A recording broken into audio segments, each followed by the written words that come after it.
All right, welcome back, everybody.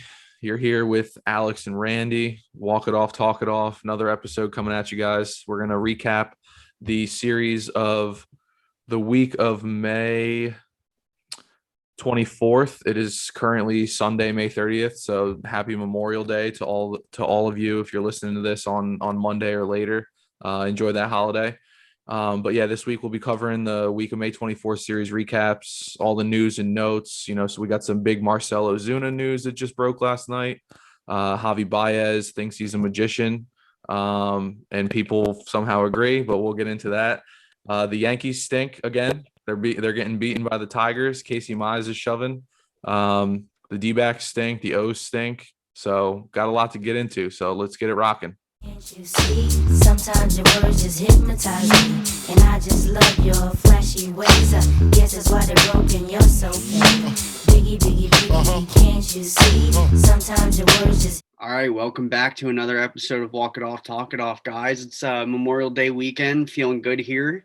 Weather could be better. I know it's the same on your end, Alex. We're both recording from unfamiliar sites as I'm out in Delaware County, PA, at my sister's house. Yeah, I and know I'm up here you're in upstate New York and Albany at the Capitol. So it's bad weather, nothing but rain. It's like, what is it, 48 degrees out right now. yeah, So it's terrible. yeah. I was expecting a bonfire to be lit and beers to be flowing pretty much the whole weekend, and now it's kind of like just sit inside, kick back, watch a movie, which can't complain. But No, hey, yeah. I mean, it's late May. It's about to be June, and people are saying that they're turning their heat back on. yeah, we got to figure it out one time. It was 90 last weekend. Yeah. I golfing with Brett, and we were sweating our asses off out there, and now it's I need a walk it off, talk it off hoodie to be thrown on. Yep. Yep. Um, Yeah, we did just get those. I mean, yeah, if anybody, if you listen to this on Spotify and you got my number or Randy's number, or if you're on YouTube, or if hit you us up see us on post, socials. yeah, post it on socials, like just let us know if you would want one because we could always do another order. The Yeah, hoodies were like $28 a person, not too bad, and they're light, they're comfortable. yeah. Of Look course, out. need We'll make a post. Mhm. A bunch of our friends and family bought them, so we'll make a post with our friends rocking them. They're pretty dope. Yeah, they're real nice, real Yeah, nice. We went with a beige kind of after like the Vanderbilt beige uniforms because we both think that those are sweet. So it's a sandish beige color. So they're pretty sweet. We'll post those on social and you guys can let us know if you'd want some. We can always, do another order. yeah, no doubt. So, but yeah, a lot of interesting things happening this week, especially within the last 24 hours. I woke up this morning, and I mean, I just kind of want to jump right into this one. I woke up this morning and went on Twitter, and a lot of the Braves Twitter that I follow, the Mansplain Baseball Elsewhere girls, are big Braves fans through John Boy Media, and I listened to their podcast, and they were on Twitter late last night talking about Marcell Ozuna, who just went on the IL with I think two fractures and two fingers because he got his fingers caught in somebody's Right. spike sliding head first. But I got the report here. Earlier yesterday at 12:26 p.m., Sandy Springs police officers received a 911 call requesting they respond to a residence on Windsor Cove regarding an assault in progress. So the officers arrived at the house, heard screaming coming from inside, noticed the front door wide open. Um, Officers entered the residence, due to what was going on through the front door and witnessed the suspect grabbing the victim by the neck and throwing her against the wall. Officers were able to immediately take the suspect into custody without further incident. In addition to the strangling attempts, the suspect also struck the victim with his arm, which has a cast from a previous injury, those fractures. The investigation revealed the incident to be domestic related between the suspect and his wife. The suspect, Marcell Ozuna, was arrested and has been charged with aggravated assault by strangulation under the Domestic Violence Act and battery under the Domestic Violence Act. The victim didn't have visible injuries, which is good, or did have visible injuries, but was not transported to the hospital. So good that his wife, I believe her name is like Genesis, didn't get sent to the hospital. But I mean, scary situation. Yeah, that's And it's weird. Like this is our 5th episode. It seems like every week there's another domestic abuse account that we're talking about. And dude, I think honestly, like the MLB is low key turning into the NFL right now. yeah, for Like real. the NFL, I've talked to you about this previous years, like even this past season. Like, I mean, the stories with Tyreek Hill, Kareem Hunt, and countless others. Obviously, Ray Rice was a big one back in the day. Right. Things like that. Like the NFL was always, it was like a laughing stock to you and I. Like Yeah. it's not hard to not hit somebody, let alone, hit a woman. Like it's not hard to not hit someone. And the NFL seemed like they were always doing that, and they would still let guys play. And I know you and I talked about how stupid that is. And it's the same thing with the Yankees. We have Chapman who had something like that go on, and we had Domingo Germán. And yeah, it baffles me. I mean, you have all the talent in the world, and you've worked your way up to the big leagues, and you're doing your thing. I mean, Ozuna is a guy who's one of the best RBI guys in the game. And to piss that all away because you can't control yourself is kind of pathetic. yeah, absolutely. And he just signed a multi-year deal with the Braves too. And I mean, if I'm the Braves, well, I would have done this if I was the Yankees. Like I don't care if Chapman's been, phenomenal this year or Germán, just like I don't care if like Tyreek Hill is, setting the world on fire with Patrick Mahomes or, Kareem Hunt's doing things in Cleveland. Like I don't want to see them. Like I don't want to see him play. Like I wish the Yankees cut Germán. I wish the Yankees got rid of Chapman, and I hope the Braves get rid of Ozuna, especially because this is like the officers witnessed it happen. I think it's on, like they have it on video with their body cams. So there's clear cut evidence. And there's no excuse to me. People try and make the excuses that like, oh, these guys are good, and they try and make it acceptable because they have talent. And there's no place for that. There's no place for any of it. Like you and I both said, Right. It's not hard to not hit someone. Like, right. I mean, how many times have you and I gotten in each other's faces and never laid a hand on each other? Like, I guess it's different. I guess it's different, but like it's self-control. There's no place for it. Our lovers on the side, but that's true. Yeah, that's true. But I hope the Braves terminate his contract. I hope he's done. I hope he never sees the field again. Yeah, spot on. Like we said last episode, and it seems like every episode so far, there's no room in baseball for it. Alex, I appreciate you're still rocking the women belong in sport shirt. I don't know if you changed that all week. Maybe you wore it all week long just to show nobody got to know that. No, and I mean keep repping it. We love it. And shout out Convoy Media for those shirts. They're awesome. Yeah, absolutely. I'm rocking my you just met my niece, but I'm rocking my Funkle shirt, Fun Uncle. I am the Fun Uncle. So yeah, it is what it is. Yeah, but I mean that's our take on it. I'm hoping that most people that listen to this, or everybody that listens to it, has the same take. If you don't, then don't listen, because I don't want you to listen.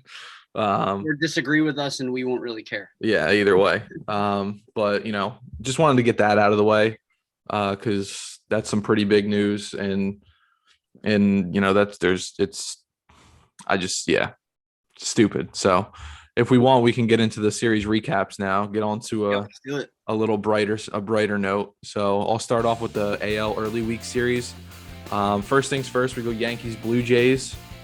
The Yankees lose their first series since mid-April, and they continue to struggle against AL East opponents, not named the Orioles, as they're combined 6-18 against, just the Blue Jays and the Rays, because they have yet to play Boston. The Blue Jays take 2 of 3. Kluber gets hurt. Bo Bichette rakes and has beautiful hair. The Blue Jays fall to 500 on the year despite winning a series. Speaking of the O's, they got swept by the Twins, which extended their losing streak to 9 at the time of me writing this, I think on Thursday, May 27th. I believe it's at 12 now. Shane texted us, our buddy that's in the O's organization. The Twins slug .595 as a team this series. They try and fight their way back into relevancy. Orioles are falling back into place. All is right in the world with that. More AL East. The Rays take 2 of 3 and were in first place on Thursday the 27th. I don't think that has changed much. It's just them in Boston, really. Glass now shined in Game 2. He threw 8 innings of shutout baseball, finishing with just 3 hits, 2 walks, and 11 Ks as the Rays walked it off in the 10th that game. The Rays are really starting to kick up as we expected them to. It's always about pitching with them. They're doing a phenomenal job on the bump. Speaking of phenomenal jobs on the bump, Shane Bieber became the first pitcher to 100 Ks on the year as the Indians took 3 of 4 at home against Detroit. Savali throws 8 innings in Game 2. Bieber goes 7 in Game 4, punches out 12. And the Indians bullpen gave up a total of 4 runs. They keep getting it done.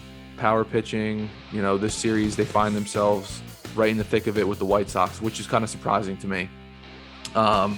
Angels Rangers moved to the AL West. They played a quick 2-gamer in which the Angels swept them. Not much pitching on display here as the Angels beat the Rangers in 2 games by a combined score of 20-13. Ohtani and Walsh continue to carry the offense. Rendon is very much so struggling, and Trout is on the IL. The battle of last place in the West goes to the Rangers in this round. Sticking to the AL West with our final AL series earlier in the week, the Mariners took 2 or 3 from the division foe, the A's. Somehow managing to get to the A's pitchers, Frankie Montas and Cole Irvin, who's kind of slowed down since I put him on my analysis list, so that might be the jinx of me. The M's tagged 4 runs each on both those guys and rely on their pitchers to hold the lead because as a team they hit 228 this series, so not much offense there, but their pitching carried them. A's lose the series but are still winning at life as they're first in the division. So that's your early week American League series. Anything stand out to you, Randy, specifically? Yeah. The Cleveland Indians, like, what is their identity, dude? Like, they're not supposed to be good right now, and they are. They don't have any offense. No, 6-4 in their last 10. I mean, their pitching's great. Bieber's good. I mean, they got young Savali's been good. Mm-hmm. Tristan McKenzie has his potential. Yeah, he has the potential to be good, but and then you got Plesac. Yeah, Plesac. He's good. But dude, they shipped Frankie. I don't think anybody really expected them to be winning games. Yeah. I mean, I don't know. I have to see what their team batting average is. I might actually look that up and it update. Helps to have Jose Ramirez in the lineup every day because that dude just absolutely mashes baseballs. But yeah. I know. I mean, they got some good arms out of the pen, like James Karinchak. I know he's on the fantasy team. That dude throws bullets, man. He does.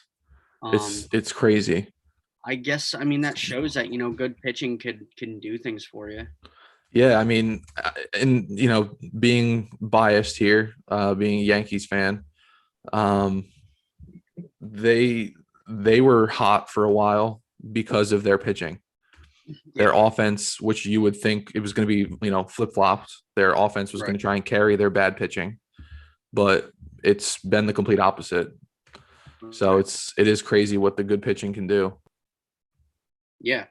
And I mean, you touched on that Rangers series. Mm-hmm. They've dropped 5 in a row now too. So I know they swept the Stros and then the Angel series and everything, but it looks like they're getting cold now again. Yeah. And just an update on the Indians team batting average. They're hitting 215 as a team, which isn't good, but I also think that MLB average this year is very low. Yeah. 230. So they might not be that much below average. Right. Yeah, that's the Angels and Rangers, dude. I just feel bad for everybody that wears an Angels uniform. I'm kind of glad Pujols decided to just go a couple miles up north and go to the Dodgers because he gets to play a little more and he's not wasting, his I don't want to say talent because he's kind of trash now, but his expertise, I guess you could say. Yeah. Trout's probably better off on the IL because he doesn't have to deal with how terrible his team is. Let's talk about there was the Kluber and the Syndergaard, the injuries in New York. Dude, that Syndergaard injury honestly kind of scared me. It shows how hard it is to recover from Tommy John. Yeah, it gets you thinking as a Yankee fan about Severino. Hopefully he doesn't have any setbacks. About Sevy, it's dude, we got a guy coming back who, he's probably not going to be our guy. He's not going to be 2017 ace Sevy, but it's, we love having Sevy's arm. He's a good teammate. He goes out there and he works hard. Yeah. So it's scary to see that. I mean, it's Syndergaard's, he's electric. His fastball is electric, so it's fun to watch him. So I sucks seeing him get hurt, but yeah, that made me nervous for. Yeah, that's what It I shows how don't. good it is. Yeah, it exactly. And I give those guys credit that have come back from it. I mean, even Shohei just had Tommy John recently. A lot of guys in the league have had it.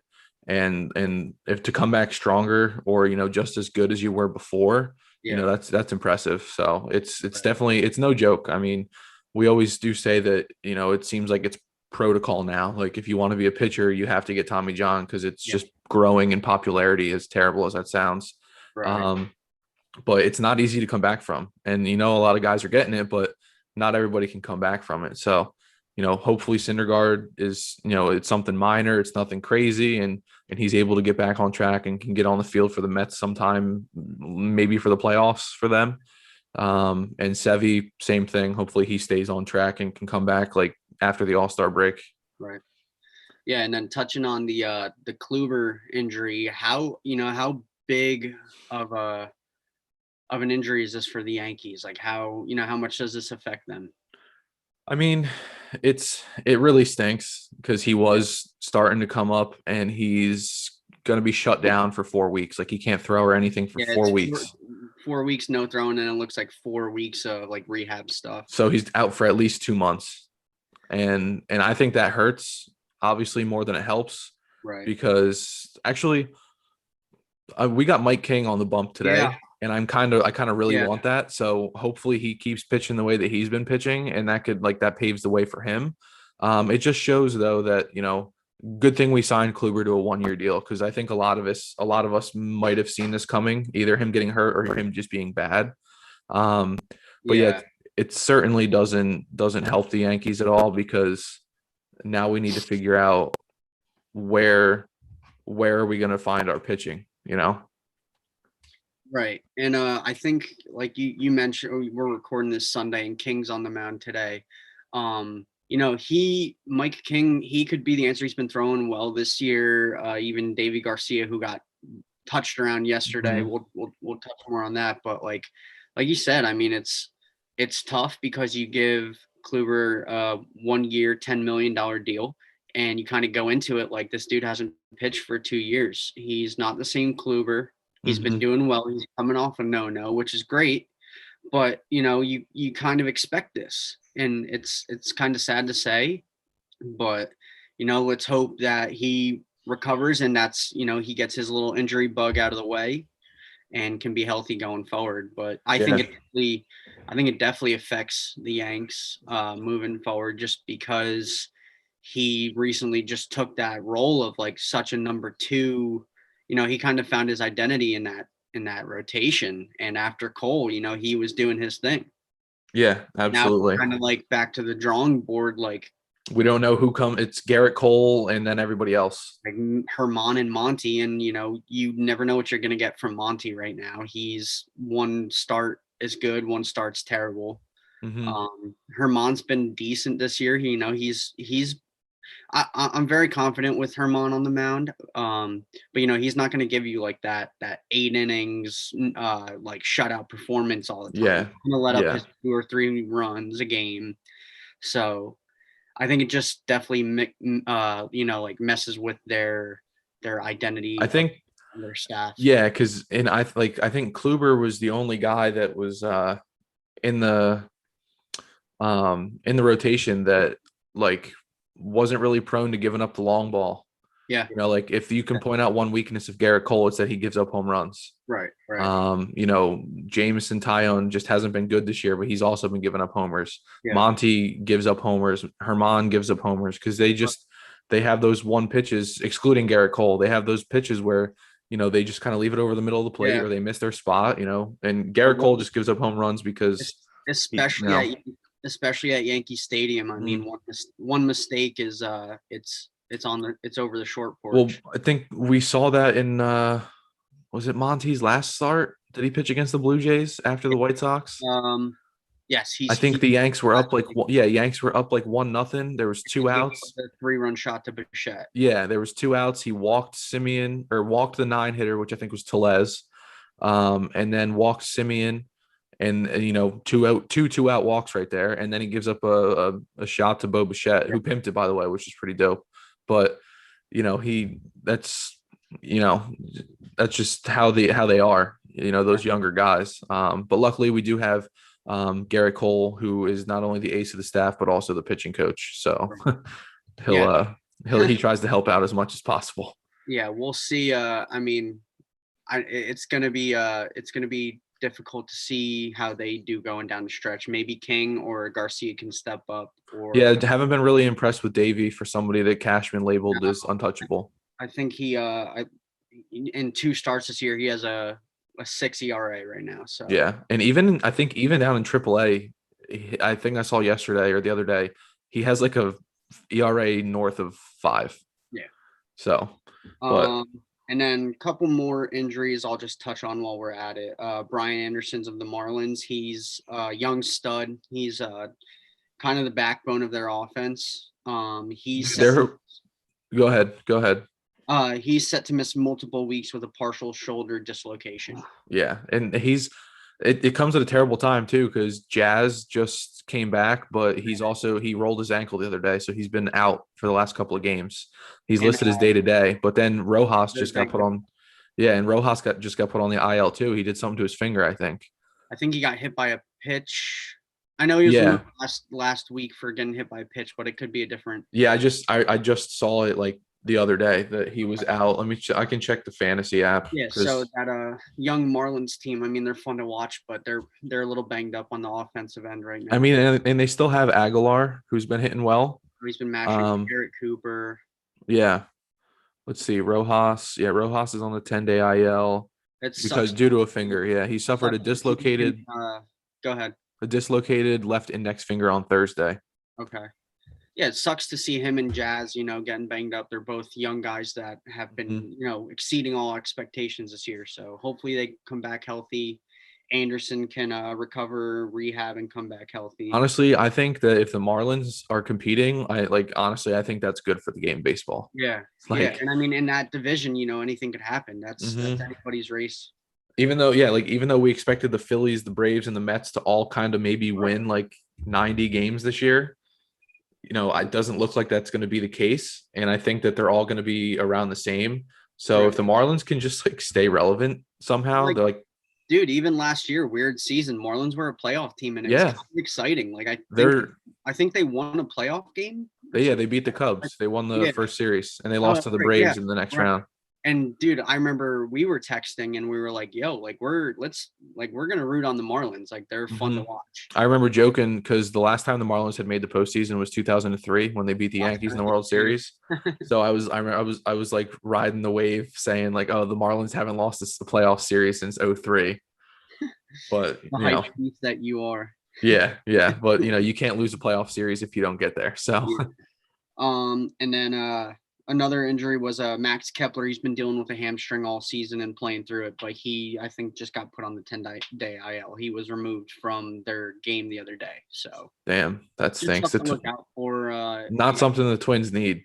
Right. Yeah, they need all the help they can get down there in Minnesota. Yeah, definitely. And then just something I want to touch on because it happened in the earlier week was Joe West, the notorious umpire. He made Giovanni Gallegos change hats for a suspicious substance being on his hat, and Mike Schilt came out and got ejected for it. So yeah, and Schilte's post-game conference he kind of aired it all out. He was like, could be sunscreen, could be this, could be that, and he's like, I don't know, like what Major League Baseball is doing, but like they got to figure it out, kind of thing. Because are you going to crack down on it or are you not? Because exactly, there's videos out there of numerous people, going to their hat or their glove. Yeah. Josh Donaldson came out and said that he'd release a montage of all the pitchers cheating. Right. I mean, Bauer is spoken on on everything, and if you look up Bauer's spin rate numbers from the past couple of years, it's nuts. Like clearly something. Yeah, and I know what was it that I think, I mean, Gallegos still had a clean inning, with the hat, but like the MLB said, like they're gonna they're gonna test things out or whatever, like try and see like what they're gonna allow, what they're not gonna allow. But like I don't know if there's a right way to go about it. I just don't think that, having the dude remove his hat before he came out, because that's the first time they've done it. They said that they were gonna test baseballs, you know. Right. And they've taken baseballs out. Yeah, Like, they've been doing it all year. Trevor Bauer had balls removed. They've been doing it to I think probably everybody. Yeah. But I did see that Gallegos, after changing hats, just food for thought, maybe devil's advocate kind of thing. His spin rate was down 30 RPM.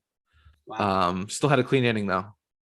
Yeah. But with the new hat, his ball was spinning about 30 rotations less. Yeah, so. I mean, make baseball fun again, man. These guys, let them do what they can do. I mean, it's fun to watch the strikeouts and all that. Just let everybody take steroids. I want to see some homers.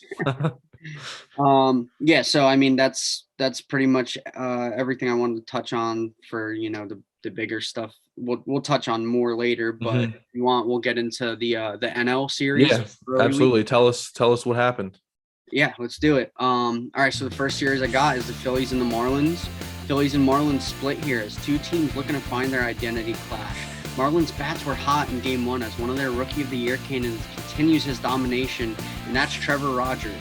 However, Brian Anderson and Miggy Rowe both leave this game early. Both teams match, but the Marlins take it 9-6 to win Game 1. Game 2, the Phils strike back, getting a Hurricane Sandy for 2 on a Rhys Hoskins blast that would be enough, as the Marlins can't support their young stud. Game 3 shows the Marlins take over with 2 late 8th inning runs to make it 4-2, but Game 4, the Phils get even as they take a 9th inning lead on a Ronald Torreyes friendly foe, fielder's choice, and Hector Neris comes in and locks it down for the save, and they split the series 2-2. I want to touch on some standout players from that series. Like you mentioned before, Jesus Aguilar, he went 4 for 12 with 3 ribbies and a run, and Garrett Cooper went 4 for 7 with 2 ribbies and a run. So those are two guys that are mashing. And then I'll touch on more. A guy that I wanted to touch on in that series was Rhys Hoskins, was absolutely on fire. So I'll get back to him. The next series we have was the Mets versus the Rocks. So Mets take 3 of 4 here in 3 straight after dropping Game 1, 3-2 due to Austin Gomber's dominance on the Rocks end. From there on, it would be all Mets. DeGrom wows in his return from the IL. The Mets get timely hitting from Nito, McCann, and Peraza. Game 3 gets rained out, but the Mets would go on to sweep the doubleheader as Stroman throws an absolute gem, allowing just 3 hits over 6. And in Game 2 of that doubleheader, getting production from some unusual suspects in Billy McKinney, Brandon Drury, and Jose Peraza, so some ex-Yankees there. Their starters allowed just 5 runs over 20 and 2/3 innings, and the Mets win the series 3-1. Standout players there, the Mets starters, like I said, only 5 runs allowed over 20 and 2/3 is incredible. Yeah. And they had some guys off the bench. I know, like Brett mentioned in our last episode, guys off the bench have been stepping up for them, and they've been finding a way to win. So, like it continued in that series. Next one we'll get into is the Nationals and the Reds. 3-game series here, ends with the Reds taking 2 of 3. Good pitching and a lot of home runs here in this series, and a ton of back and forth action. We saw Scherzer and Maile both throw well in Game 1. Suarez and Farmer homer to help the Reds win that one. Game 2 of this one was postponed in the bottom of the 4th. It was continued on the next day where Austin Voth got the start in the continuation, and he picks up where Joe Ross left off. He goes 2 scoreless to earn the win. Sonny Gray had different plans, however, in Game 3, going 6 innings, giving up just 2 hits and no earned.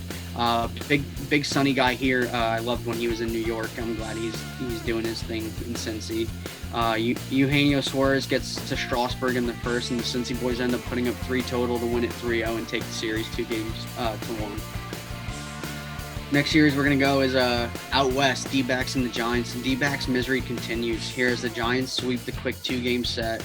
Kevin Gausman continues to dazzle, striking out 9 over 5, giving up no runs. Longoria has a huge 4 RBI day, including a home run, and Brandon Crawford's bat stays hot as he drives in 3 on bases clearing double, and the Giants win at 8-0. Back and forth game in Game 2. Giants get huge late home runs from Austin Slater and rookie Jason Vossler comes up big, hitting his first home run of his career off the bench as he filled in for Darren Ruff, who left the game. And that gave the Giants a 5-4 lead. Tyler Rogers comes in, locks it down, and the Giants complete the 2-game sweep.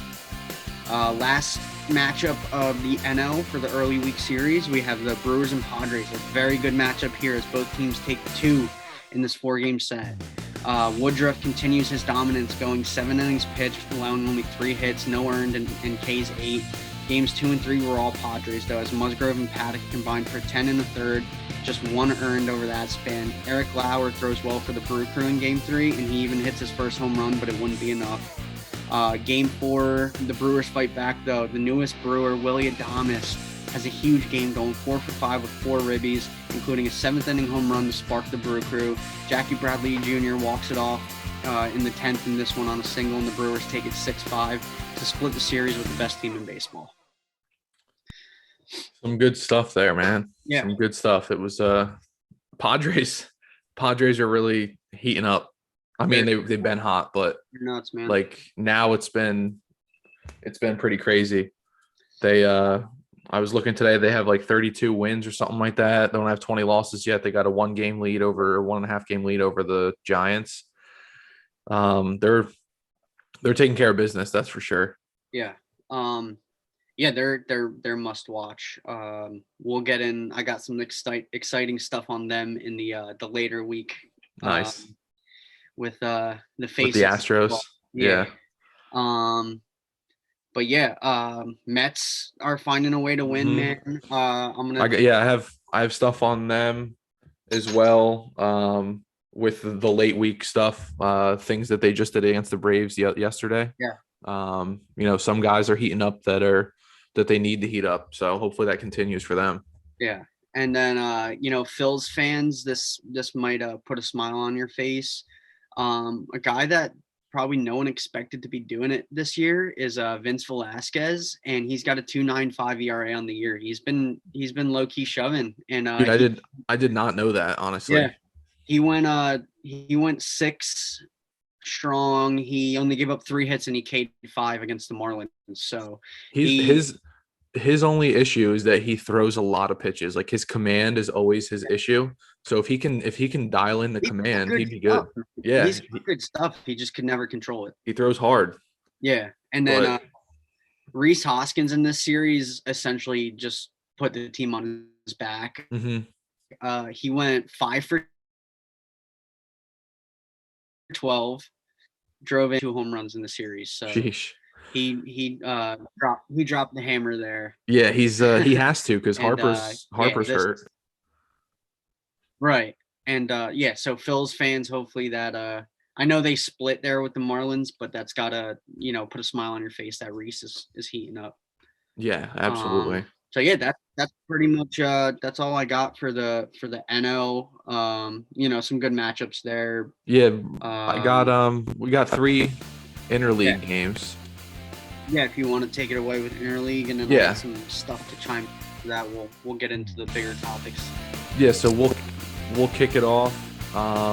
Interleague early week series, Red Sox Braves, quick 2-game set between these 2 Eastern teams. The series was split as the Bravos took game 1 behind a strong outing from Charlie Morton. Maybe he's turned it around. He went 7 innings, gave up 3 hits, 1 run, none earned, 2 walks, and 9 punchies. That's back-to-back high-quality outings by Morton after a very, very below-average start to the year. The Sox even things out in Game 2, however. Devers homers and hits a double, drives in 3, along with 3 RBI from Christian Vasquez, who's been a nice surprise this season. So that takes the split. Astros-Dodgers. Trevor Bauer's first time facing an Astros batter since 2019. As if anyone really cared about that. I don't know why that was such a big story. Like I do know why, but I don't at the same time. So either way, the Stros hit 2 solo shots off of him. Won Game 2, 5-2. But the Dodgers don't care because they won Game 1. So that was basically their World Series victory in 2017. Fights broke out in the stands. The games weren't as fun as we all wanted them to be. But honestly, this series meant nothing beyond the context of this series. I mean, it's May. The Dodgers got their ring last year. They finally got the ring who really cares? It's 2021 now. And then the last one we had is White Sox Cards.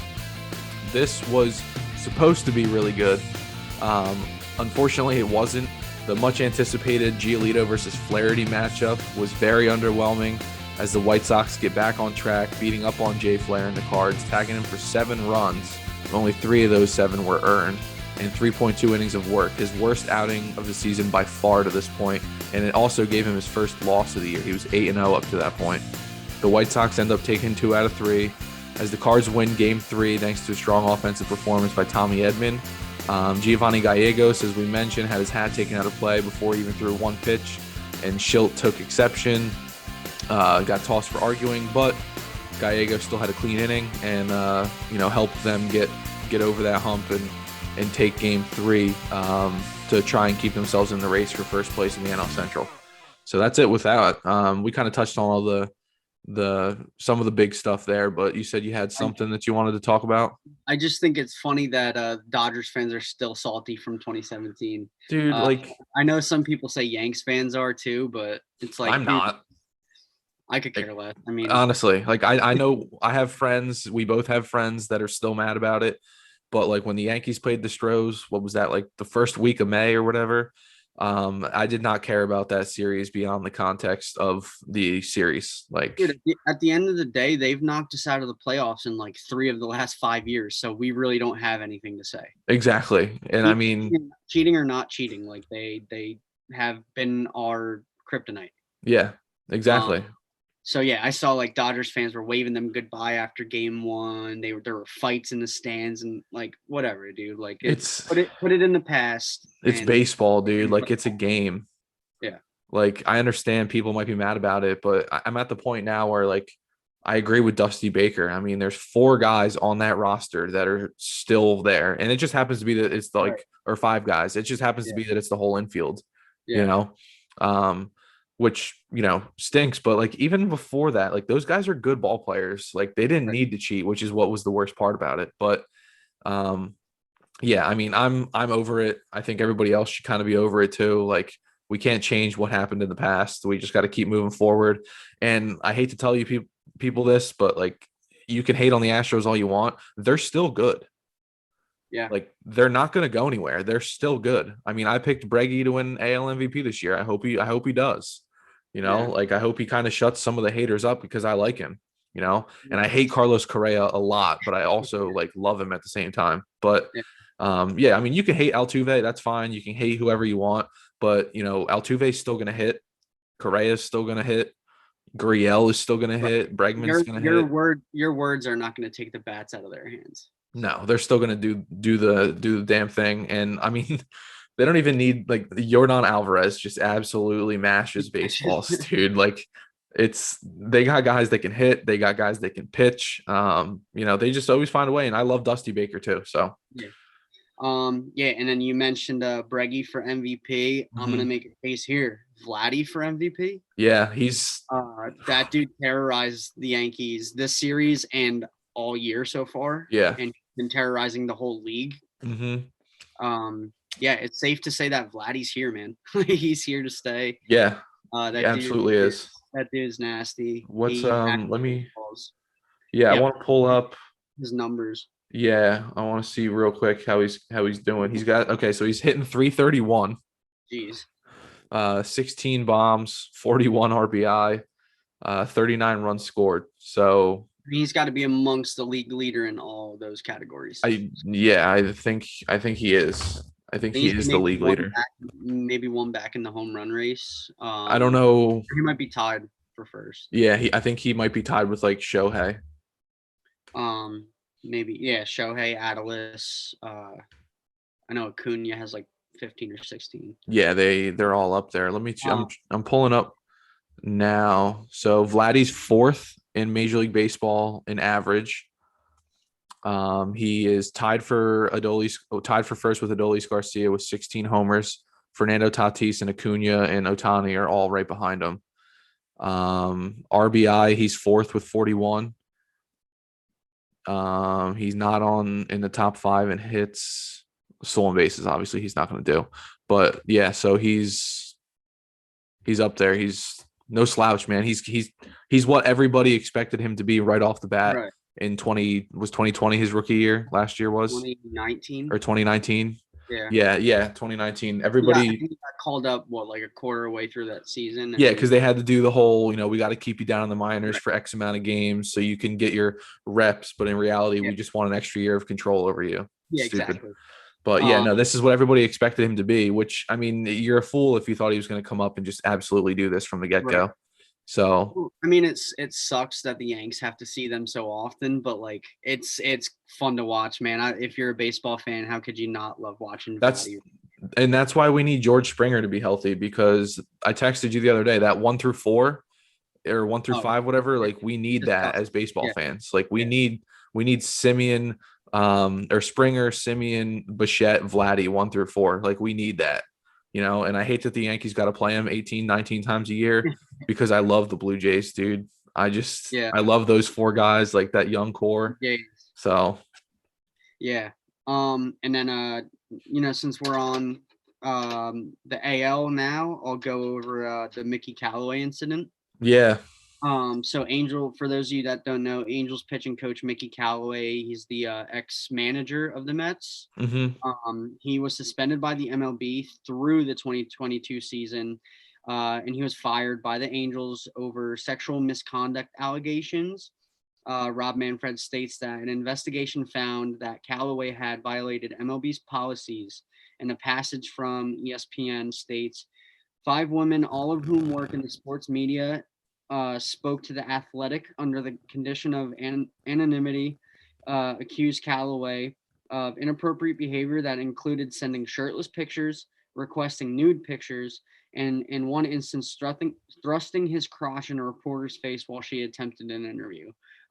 Mickey Callaway, dude, you're 45 years old. Like, what are you doing? Yeah. I know that a lot of people are probably like, he's only banned through 2022, but we got to remember that the Angels fired him too. So I truly think that he doesn't need to be banned through 2022 because I don't think anybody else is going to hire him. Right. Like he's not only banned, but he's jobless. Yeah, he's jobless right now. He's banned through 2022. And I don't think, like I said, I don't think anybody's going to want to hire him, based on that. And he's going to be out of the game for 2 years. So he obviously wasn't doing shit because the Angels pitching staff sucks. And the Mets were not good under him either. Yeah, like I think he got the Mets job because he was the pitching coach for, who the hell was he the pitching coach for? Was it the Cubs? It might have been in 2016. I don't know. He was a pitching coach for a team that had a really good year and might have won the World Series. Right. So that gets him where it's at. But as a manager, he was trash. The Angels pitching staff stinks. So, you might be angry that he's only banned through 2022, but he's jobless right now. And once that ban comes up, I truly don't think anybody's going to sign him to be their pitching coach or anything. There's definitely a lot better options out there. And, there's definitely more younger guys that are coming in that you can get, and women too. I mean, there's definitely going to be a lot better options out there. So I don't think he's going to get another job after this. I hope he doesn't. I could be wrong. We've seen guys like that, look at all domestic violence stuff we talked about where guys are still playing, but, we'll see. I just don't think that he has enough, on his resume to really come back to really put a fight for him to get a job again, right. Based on this along with his resume. So we'll see, but good move by the MLB. Good move by the Angels getting rid of him. Like I said, I don't think that he'll have a job again. Yeah, no doubt. And good job by the MLB. Honestly, I love how the MLB handles all that stuff. Mm-hmm. I think they're pretty fair with their punishments, and I think they handle it well. So the only punishment that we don't agree with was the whole cheating scandal with the Astros. Yeah. But the only way that you're going to get all the information was to give the players, grant them immunity. So, right. Yeah, it is what it is. Yeah. So going back to that Cubs Pirates series, Cubs sweep it. But one of the bigger things that happened and that we wanted to talk about. We were talking about it all week, even bickering back and forth on Facebook about it. Just was the play with Javy Baez, his base running. If you guys didn't see it, there was a ground ball hit to third. Pirates third baseman threw it to first. Yeah, threw it up the line. Yeah, he threw it up the line. It pulled the first baseman off. Javy then decided to turn it around, run back towards home, where Wilson Contreras was on third. He comes home. The Pirates first baseman throws to home. Contreras scores. Now, all they have to do is still step on first base. This is still a forced play at first base. You learn this in Little League. Yep. And Javy realizes the run scores, and he still has to get to first. So he busts it down the line. I think it was the catcher throws the ball away. Javy in return ends up on second base and a run scores. Alex, I know you have a lot of opinions on this, so I'll hear what you have to say. But it was gross baseball. I say high IQ play on Javy's part just to kind of make something happen of nothing. But like you said, there's no really high IQ on this play.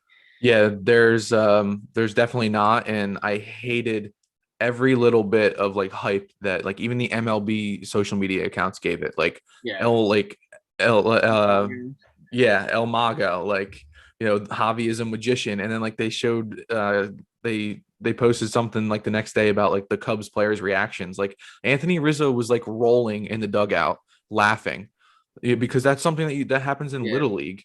Like I don't think there was anything high IQ about this at all, like even on Javy's part, because if Javy runs hard, he doesn't get the chance to slow down and stop and change direction. But since he was dogging it down the line because he thought it was an out, he was able to quick stop and, get in that rundown, which he's dumb because he didn't even know the rules. Because even if he runs back towards home plate, first of all they got to do is pin him at home plate because he can't go anywhere. So first of all you have to do is step on first base. Yeah. Because the first baseman came off the bag, he caught the ball. It's literally a down ball. Dude was like 10 feet from first base. All he's got to do is turn around or like backpedal and just step on the bag, and it's done. It's inning over. But then if you want to run him home, whatever, like just run him back to home plate because he can't go anywhere. Right. Like you just have to tag him. And Javy doesn't realize that if you get caught in a rundown between home plate and first base and a run scores, it doesn't matter if they touch first base or they tag you in between home and first base, the run doesn't count. So like, I don't know what the hell he was thinking. He obviously didn't know that was a rule. So it was just terrible baseball all around, mental lapses. I feel bad for the first baseman for the Pirates, but I also don't, because this is the epitome of the Pirates. Like, I'm sorry, Pittsburgh Pirates fans. I know my boy Nathan lives out by Pittsburgh and he follows the Pirates, but he agrees with me on this when I say that when you construct a roster for the sole purpose of getting the number 1 overall pick, you deserve to be humiliated, and the Pirates were humiliated. So, I don't want to hear that Javy's a magician. I don't mind Javy, but I don't think that he is, as crazy as everybody hypes him up to be. I think he tries to be too fancy with it all the time, and he just gets lucky. Like something like this happened, he got lucky because he didn't know the actual rules, and the Pirates were just dumb enough to let it happen. I'll give Javy the benefit of the doubt when he's making tags, because he makes some silky ass tags on like throws down to second. But yeah, I agree. It was ass backwards baseball all around. I know like you mentioned, you lived out on right off the IUP, Indiana University of Pennsylvania campus when you went to grad school, and so you're familiar with the Bucks fans out there and stuff. I can't even imagine being a Pirates fan, dude. It's got to be misery. I joke with my boy Nathan all the time. I'm like, he like when I told him that about like building a roster just to get the number 1 pick, he's like, yeah, we'll get the number 1 pick and then we'll trade him, 3 years later, like they did with Meadows and Glass now and Cole and everything. They'll trade him like 3 years later for like the Chris Archer 2.0. Right. So, I mean, the whole Nutting family just should not own a baseball team. Like, they just do not know what the hell they're doing. They stink. It's terrible. it's kind of like the whole tanking thing in the NBA. It's just terrible for the game. Like, I just They're don't. laughing stock, dude. It's so bad. The It worst really- part too, though, is that they're not even the worst team in baseball right now. The right. friggin' Diamondbacks are, I know. and the D-backs are trying. That's the worst part. Yeah. Well, now that you mentioned that, we're recording this Sunday. Bringing up the D-backs being the worst team in baseball. They've dropped 13 straight. Yeah, Are the rough. D-backs the O's of, or the Tigers, or whoever that just a shitty baseball team? And I feel Yeah. like they have enough talent on the roster to be better. It seems like they always kind of make like somewhat of a playoff push every year, but they're just bad right now. Yeah, they're sitting. As you said, they lost 13 straight, so they're obviously 0-10 in their last 10. Yeah.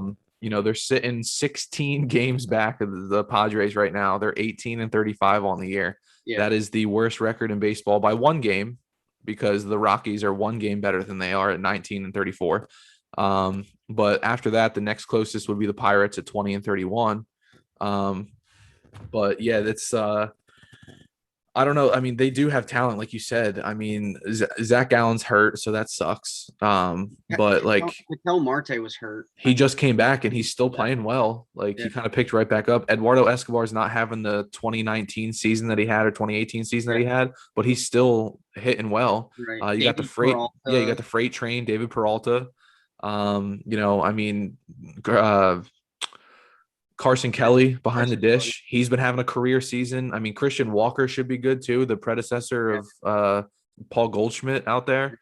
I don't know. They just don't have pitching either. It's like the Angels kind of, only their offense isn't as good as the Angels is. But I don't know, man. They've always figured something out, it seems like. But this year, I don't think that it's their year for sure.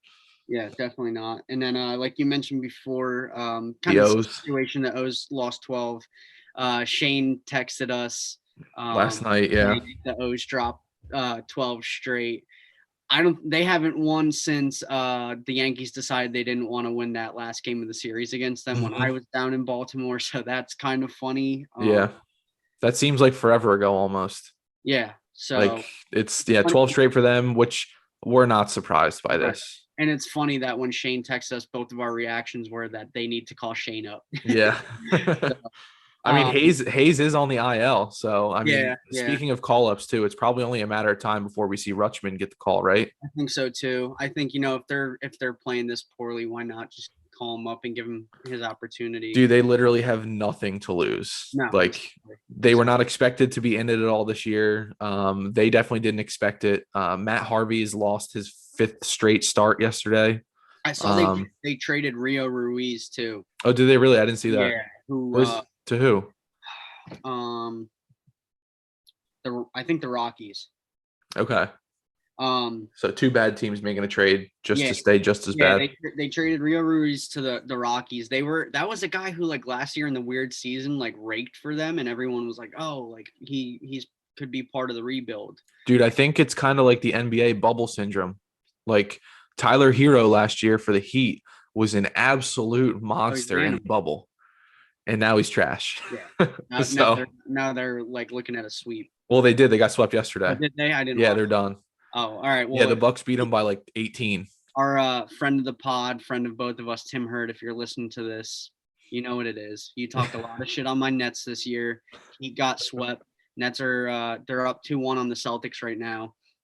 So I don't want to hear anything from you ever again. I know this is a baseball pod, but you know what it is. And the only reason the Celtics won Game 3 was because Tatum put up a 50 burger. So yeah, exactly. And the last note on that, while we're still talking about basketball, is Tim, you're a LeBron fan, brother. You're not a Heat fan. So when it's Lakers Nets in the finals, he'll be rooting for the Lakers. He'll be rooting that he was there all along. Right.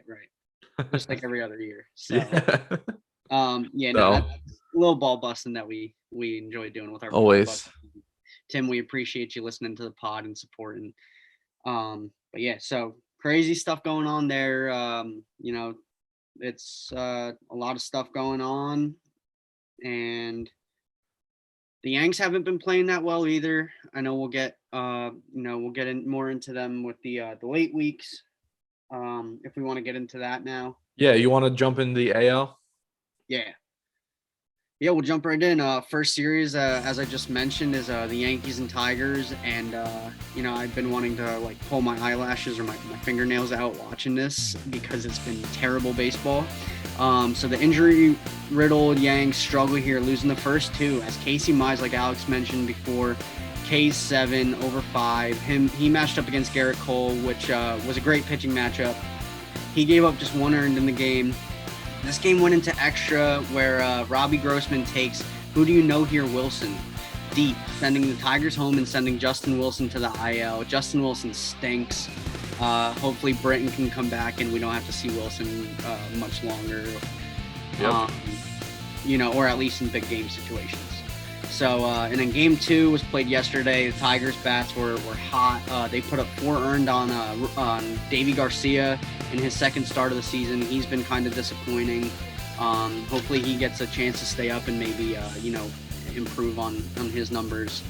So Tigers win game 2, 6-1, and game 3 is today at 1:10. So tune into that. Hopefully the Yanks can avoid the sweep there. Orioles versus White Sox is the next game we're going to get into. Dylan Cease, like you mentioned on your analysis last week, Alex, he stays hot. He stays dominant in this one.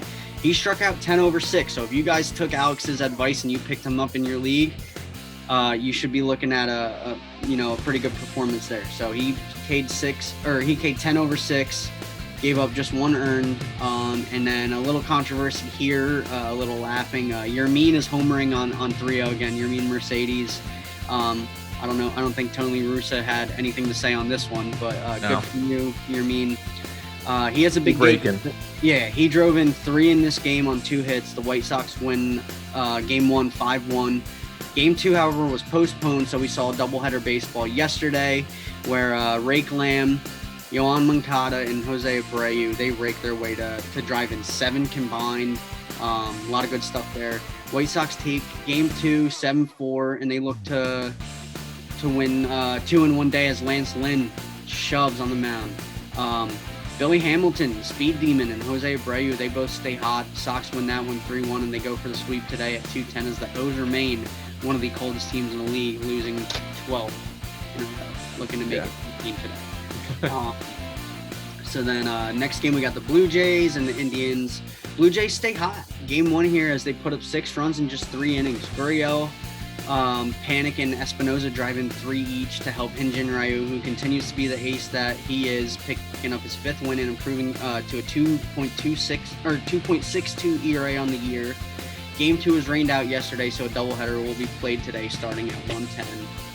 Next series I want to go into is the Twins and the Royals. First 2 games here are split as the Royals touch of Randy Dobnak, the Uber driver, for 6 earned after 6.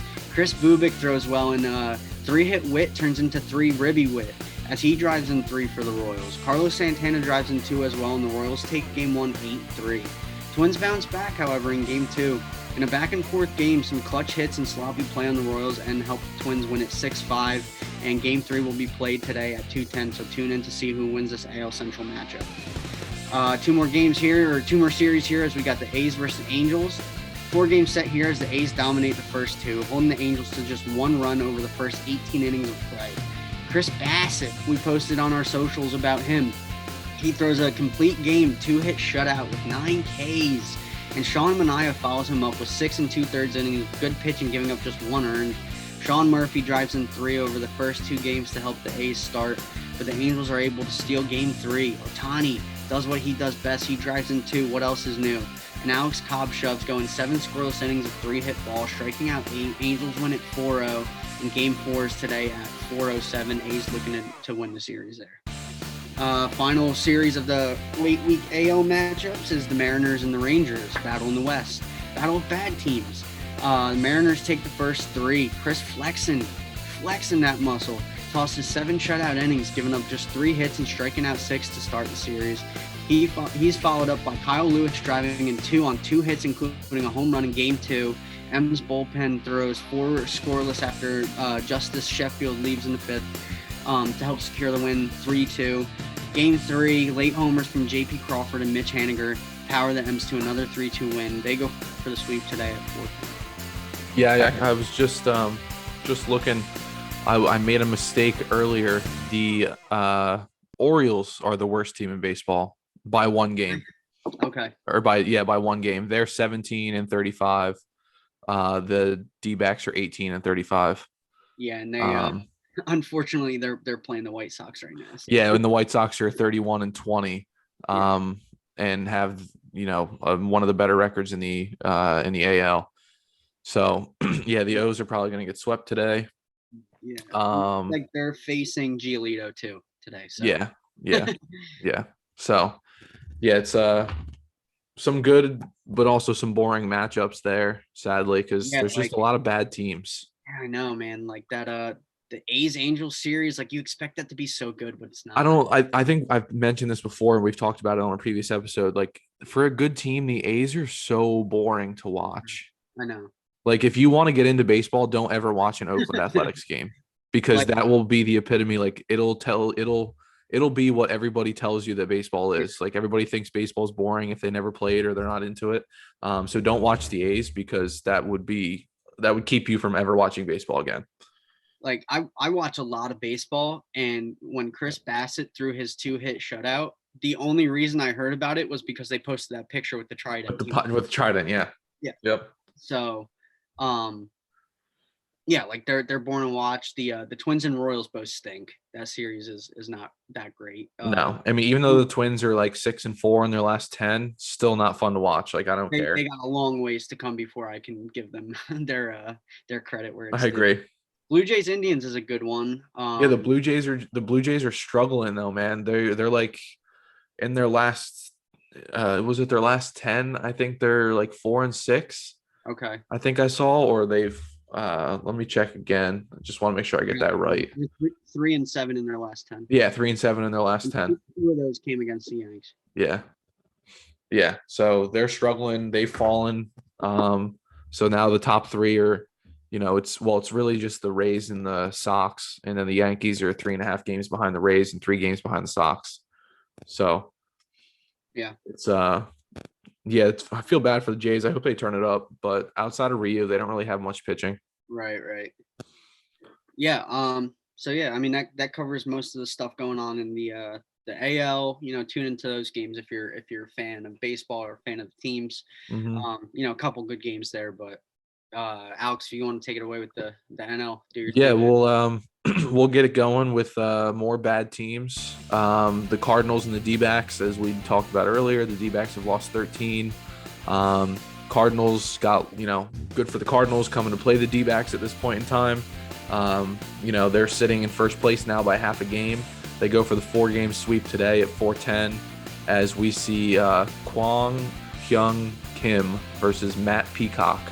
So we'll see Kim. I saw he's got either an ERA that's just below 3 or very low 3s, and I did not realize that. So, and I said that they're sitting first place in the AL Central. I meant NL Central. So we'll see what happens there, if the Cards can get the 4-game sweep, or if the D-backs and give the D-backs 14 straight loss, or if the D-backs decide to turn it on a little bit. D-backs social media did post last night the score of the game, and they posted a picture of Johnny from Real Bros. His straight up not having a good time right now. So that was funny to see. I like when social media accounts get into it like that. It's funny. Sticking with the Central, the Reds and the Cubs. The Reds stink again. 6 games under 500. Their offense, not named Castellanos and Winker, continue to struggle. Those 2 guys specifically are first and second in Major League Baseball in batting average. They lost the first 2 games of this series by a combined score of 11-2. So they really didn't. No offense, and their pitching wasn't that bad either. They're 1 for 18 with runners in scoring position and have left 17 men on base in those first 2 games. The Cubs look to go for the sweep and stay hot. They've won 6 in a row. And then keeping up with the Cardinals in the NL Central. Today's matchup is at 2:20 and is Arrieta versus Maley. Moving to the NL West, good rivalry here, Giants-Dodgers. I would say that this is the battle for first place, and it's going on in LA between these 2 teams, but in reality, it's the battle for second place because the Padres have sole possession of first. So the battle for second place is taking place here, as today we see the final game of this 4-game set. Some great showings on defense and offense by both teams this series. Possible catch of the year, Mike Tauchman, former Yankee, we miss you. robbing Pujols of a walk-off homer on Friday night. That was sick, and the Giants went on to win that one in extras. And the rivalry, I think, is still very much alive between these two teams because they're both good now. And today it gets even better with Gausman and Kershaw on the bump today. So that should be a good one. We'll see if the Giants take the series or if the Dodgers get the split, because right now the Giants are up 2 games. 2 games to 1 in the 4-game set. More bad baseball. Rockies, Pirates. They got rained out Friday. Played a doubleheader yesterday. The Pirates surprisingly took both games and they shut out the Rockies completely through the 14 innings. Trevor Story's on the injured list though, so I really don't care about the Rockies offense there because he is the offense. Now that Blackman's been struggling. And nobody else probably cares about that either because these two teams are bad. But at least the Pirates have 20 wins. Today features Kyle Freeland and Chase DeYoung at 110. Freeland's making his second start of the year, coming off of injuries. He's been battling the last couple of years, along with just like not being good after a Cy Young caliber season in 2018, I think it was. So we'll see what he does. His first start out this year, he went 4 innings, threw pretty well. So we'll see if he keeps that up. Brewers Nats, another one that got rained out Friday, but it was more interesting than the previous series we just talked about. The Brewers took both games on Saturday, sweeping the doubleheader. Freddie Peralta threw a complete game in Game 1, gave up 4 hits, 1 run, 1 walk, striking out 7. The only run he gave up was a solo shot to Kyle Schwarber. Can't hate that. Corbin continues to struggle, and so did the Nats. The Brewers bullpen didn't give up a run yet. They send Woodruff to the bump today to face Scherzer at 105 to go for the sweep. So that's another good one. We got 2 good matchups today for the NL. And the final series, another one that got rained out Friday, the Braves and the Mets.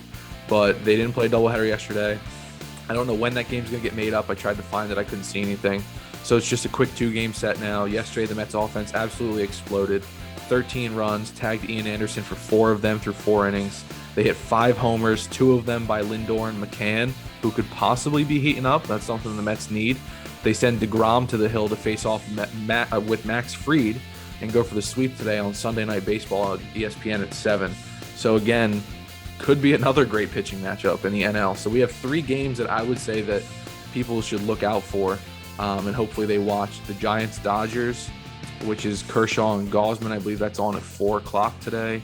105, we got Woodruff and Scherzer, Brewers Nats, and then 7 o'clock on Sunday Night Baseball, which would probably be the most popular one that people watch. DeGrom is the GOAT, and then you got Max Fried, who's struggling this year, but so are the Braves, but he is their ace. So, and we know what he could do. So hopefully he comes and shoves a little bit. Yeah, good. A lot of good pitching matchups there. You couldn't come up with a more like a shittier series to watch than that Pirates Rockies. That Dude, is you terrible. really could not. I would probably rather watch like a high school freshman team. Yeah. But yeah, a lot of good stuff there. I'll definitely be tuning into some of those games. I'm so glad that the Dodgers Giants rivalry is back, man. It's good for baseball. Yeah, absolutely it is. Yeah. Gausman's been doing his thing. Him and Kirsch competing will be a good one to watch. Yeah, it's and Gausman's one of the surprises this year. So, I'd like to see him keep it up because I know some of the Giants pitchers, kind of got tagged by the Dodgers in previous series and this series too. So, hopefully they keep it up and they keep surprising everybody. As much as I say that they're dead and they're not going to do anything, wouldn't hate seeing them be good. We'll check in. We'll do this weekly. Are you still firmly believe that the Giants are sellers at the deadline? Yeah, I still think they are. I still think they are, dude. I really do. Because the Dodgers, they were very bad for a little bit, but they're getting better. They've been heating up. Even if they lose today, I'm still not that worried about it. I might be that the Dodgers maybe don't win the division at this point, but we'll look at standings, around the All-Star break and see where we're at. There's no way that the Dodgers don't miss the playoffs, even if they do. Yeah. No, if they don't win, if they somehow don't win the division, then they're just going to be the wild card team. They're going to make the playoffs, and then the Giants will eventually start to fall off because I don't think Buster Posey can keep mashing because this kind of came out of nowhere. Yeah, he had his obviously MVP season in the early 2010s and was really the best offensive catcher maybe ever. Yeah. Alongside Johnny Bench, but I don't foresee him keeping it up. And somebody in that rotation, I hope it's not Gaussman because I hope he goes to a contender at the deadline. But somebody in that rotation is going to start to stink. Yeah. If there's one thing that you've taught me over the years, it's talk shit, get results. Yeah. If any Giants fans out there are watching or whatnot, I hope you guys take Alex's words and compete because it's good for baseball when they're good and they're competing with the Dodgers and everything. Yeah, which is funny too because the Phillies were not good under Gabe Kapler and everybody blamed him. And now he's doing good things with that Giants team. Yeah, yeah, with a lot of veterans too, a lot of older guys. Yeah, Posey, Crawford, Longoria, they're all doing it. Yeah. What do we have? Many interleague games. I know we got the Dodgers, or not Dodgers, the Astros pods, but yeah, there's 3 matchups going on here. I'll take it away. Hop right in. And now, we'll get into it. First matchup is the Red Sox and the Marlins. It battle the Eastern teams, NL and AL. Rainy weather here in Game 1, and the Sox hit a huge 3-run home run from Alex Verdugo to break a 2-2 tie and take a 5-2 lead. Why was this so big, you ask? Well, because the game was called in the top of the 6th, and he hit this home run in the 5th. And that proved to be the deciding factor in the game, as baseball fans know, after 5 games, it's considered a complete game.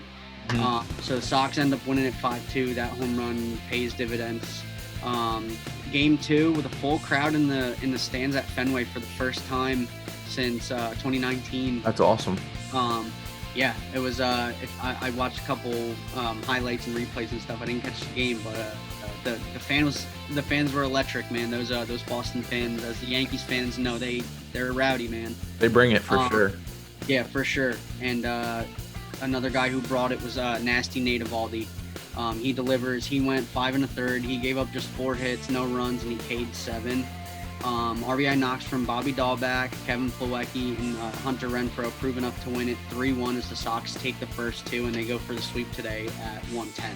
So not an overly exciting series there, but the Sox are hot, and we see that the Yankees see them next week. So I'm hoping maybe they cool down, but it looks right now like they could go for a sweep today. Yeah. Next series I want to get into is the Rays and the Phils, another Eastern battle here. Quick 2-game set here in St. Pete. Red Hot Rays rocking the throwback Devil Rays jerseys and looking good and playing good. Those jerseys are absolute flames. I love them. We got a text from our good buddy Matt that said, why don't they rock them all the time? And I couldn't agree more with him. So yeah, they looked good. They played good. Yarborough, PK's 8 through 4 1/3, and Austin Meadows, your guy, has a big game, driving in 3 on 2 hits, including a home run and a late RBI single to break a 3-3 tie in the 8th. So Meadows, clutch as ever. Rays win at 5-3, and they look to take both games of the set today at 110. Next matchup we want to go into is my vote for Series of the Week. Same here. Super fun one. I mean, this felt like literally maybe like a World Series preview. Playoff atmosphere, at least, for sure. For sure. A fun series here for baseball fans. Looks to be all pods. This game, Game 1 would go into extras, with the Padres exploding for 7 runs in the 11th. Talk about must-watch baseball. They win at 10-3. Pham, Profar, Tatis each drive in 2. Game 2 was another exciting, high-scoring game, another extra-inning game as well, as the Padres pick up 3 in the 9th to tie it. Who other than Fernando Tatis hits a 3-run shot down to their last out. That dude is just, a different breed. Fun to watch. So they tie it. They go in to extras. This game is back and forth. Strozans are back in the 10th and the 11th. Padres put up runs, but the Strozans are right back. And then in the 12th, a huge Will Myers 2-run blast makes the deficit 11-8, and that's how the game would end as the Stros go down in order to end it, and the Pods go for the sweep today at 210. So Series of the Week is turning into a sweep of the week. Yeah, I mean, 2 extra inning games. Nando with the big homer last night, and it was crazy too. I saw that at bat. The pitch before, literally, he popped up in foul grounds to first base. The first baseman just didn't get a good read on it. Missed what it was a tough play, but he missed what was a catchable ball, even though it was a tough play. No, it wasn't Gurriel. It was somebody Okay. else. I don't know. I didn't see the name. I knew it wasn't Gurriel based on the guy's, face and everything. But Right. yeah, he missed that pop up. It was tough play, like I said, but it was catchable. Tough play, catchable. He misses it. Very next pitch, like less than 30 seconds later, Fernando Tatis just hits one of the friggin' railroad tracks. Yeah. And I mean, Don Orsillo, dude, the play-by-play guy for the Padres, I love listening to him. he's great. He's He's great. awesome. He's very energetic. Oh yeah, he gets, dude, like when He makes you feel like you're right there. exactly. I love it. And he used to be a Red Sox announcer too, but it's Yeah, I mean, is there anyone more exciting in the game than Tatis right now? probably not. I don't think so. I don't think so either. I mean, Acuna, I mean, even maybe like DeGrom when he takes the bump. Yeah, but the only thing about pitchers is that they only come out once every 5 days. Right. You get to see, as long as they're healthy, you get to see Acuna and Tatis every night. Yeah. So yeah. I mean, not overly exciting series there, but that Stros and Padres series is a good one. I'm definitely gonna tune into that game 3. That's yeah, definitely series of the week. I'll be watching that for sure. I kind of wish that was Sunday Night Baseball as opposed to the Braves and the Mets. I hear you. But yeah, so I mean, well, I want to talk a little Yanks before we wrap it up. I know you're, to our listeners out there, Alex is going to do his analysis segment, most likely sometime during the week. So tune in. That'll, he gave you guys a lot of good feedback on Cease, who had a great start. Jesse Winkler's been hot. Josh Harrison, a bunch of good guys last week. So tune in. He's got a lot for you this week. But yeah, we'll go into the Yanks.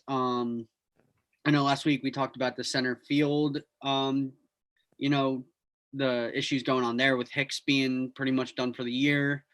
And then now we lose Voit with a grade 2 oblique strain. That obliques are weird. It's not good. I remember, I think Trevor Plouffe said with an oblique, when you get to the point where you feel like you're ready to come back and play, then you still have another 2 weeks. Yeah.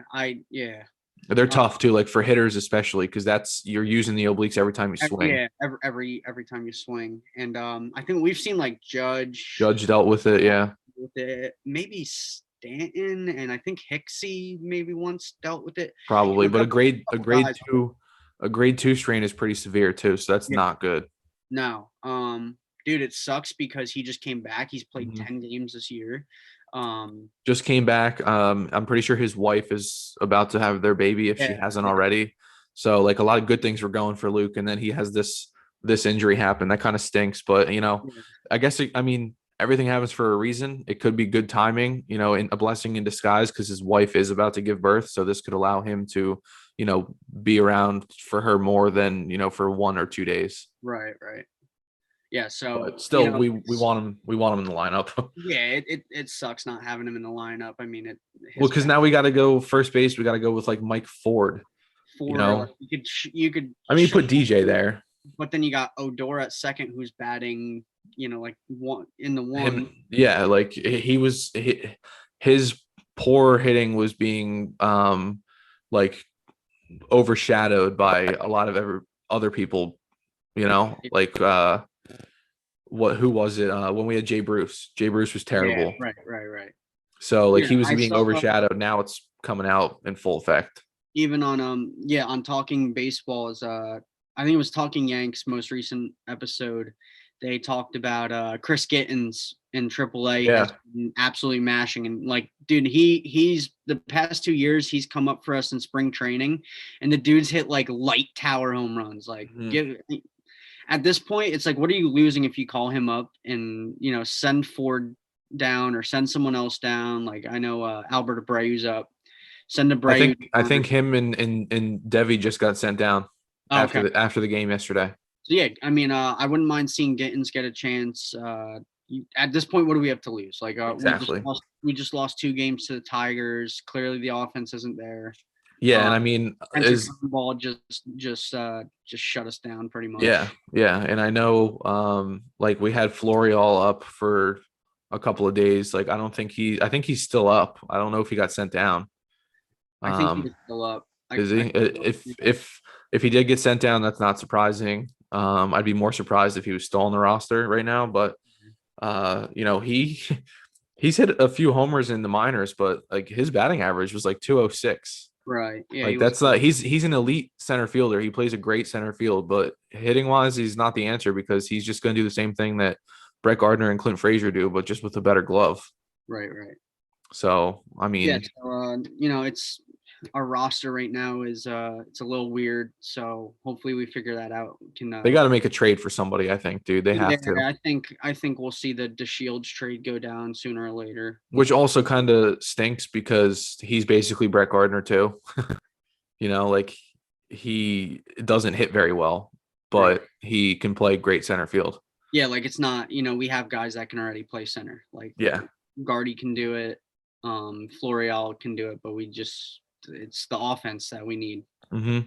Yeah, and usually I'd be like, that's fine. Put somebody out there that's an elite center fielder. Right. Who cares if they're hitting 220 or whatever? But since everybody else on the team is hitting like 200, and everybody else I was looking the other day, everybody else's OPS is below league average, and league average is 706, which is still kind of low, except for Stanton and Judge. So. Yeah, I mean, dude, the Tigers are outscoring us 9-3 in this series. The Jays, our offense didn't look that great. Mm-hmm. Even down in Arlington, like we had the Kluber no hitter. Yeah, Garrett Cole did not pitch well, and the Yankees couldn't score. You texted me after that first game, and we were talking about like we wouldn't be surprised if the Yanks dropped 3 out of 4. Which, in return we got a couple lucky wins in my opinion, because we had a couple like some timely hitting and stuff in late games, but the offense has been like a big question mark lately. So it's terrible, dude. It's really the opposite of what we thought would happen, which is good and bad. Like I'm happy that the pitching's there, but if we're not going to hit, and the offense takes a day off whenever Garrett Cole pitches anyway. Yeah, we talked about that the other day. It's drives me nuts. Yeah, it's like they get relaxed. Yeah. It's like they just get relaxed and they're like, oh, Cole's on the mound. He's only going to give up 1 run. So we just need to push 2 across or 1 across. And then they push none. So. Right. Well, and then, I guess, on a lighter note, we have Britton's been rehabbing and stuff. I think he should be coming back soon. Sevy's been throwing bullpens, I think. Or at least live ABs. He hasn't thrown in a game, though.